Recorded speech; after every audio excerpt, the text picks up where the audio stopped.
Pelaksanaan pilkada di masa pandemi seperti yang kita selenggarakan pada tahun 2020 ini memang membuat ruang gerak para pemantau pemilihan menjadi lebih terbatas untuk bisa terlibat di dalam melaksanakan pemantauan terkait dengan tahapan-tahapan pilkada.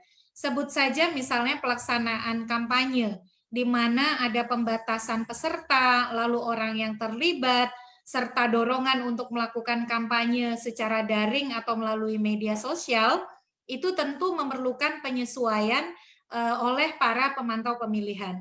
Yang pertama, pemantau pemilihan harus memastikan mereka patuh pada protokol kesehatan.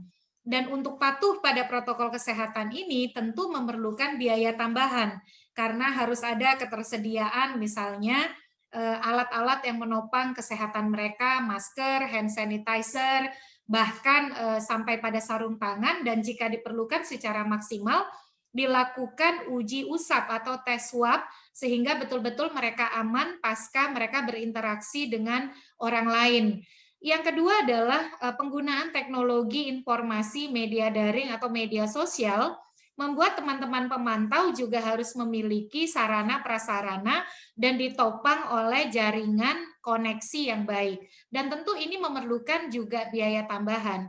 Kita tahu di pilkada yang diselenggarakan tidak di masa pandemi pun, peran pemantau pemilihan mengalami penurunan, padahal kebutuhan terhadap keberadaan mereka untuk mengawasi atau mengontrol proses pemilihan yang adil dan demokratis sangatlah besar, apalagi ketika pilkadanya di masa pandemi, di mana ada batasan bergerak atau ruang gerak yang lebih terbatas, kemudian pemberlakuan protokol kesehatan yang harus betul-betul disiplin dan dipatuhi, serta biaya-biaya atau ekses dana tambahan akibat adanya kondisi pandemi dan pemberlakuan protokol kesehatan tersebut.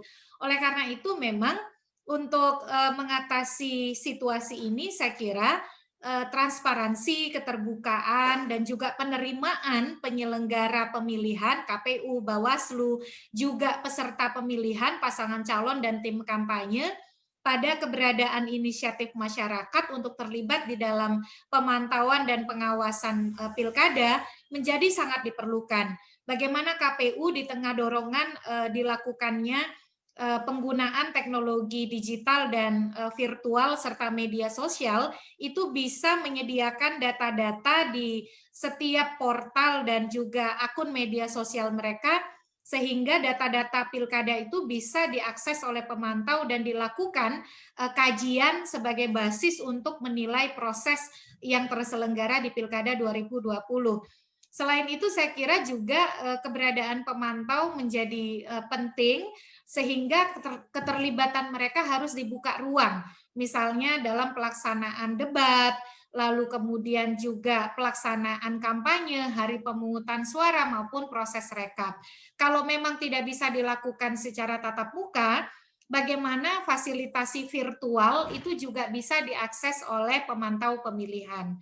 Dan yang terpenting masyarakat, mari kita bersama-sama di tengah situasi yang terbatas ini untuk mengawasi dan memantau setiap perilaku kontestan pemilihan kita dan juga penyelenggara pilkada kita agar sesuai dengan aturan main yang ada, mereka tidak melanggar aturan, lalu kemudian tidak melakukan politik uang, tidak menyebarkan hoax atau fitnah, disinformasi, misinformasi, serta penyelenggaranya independen tidak berpihak.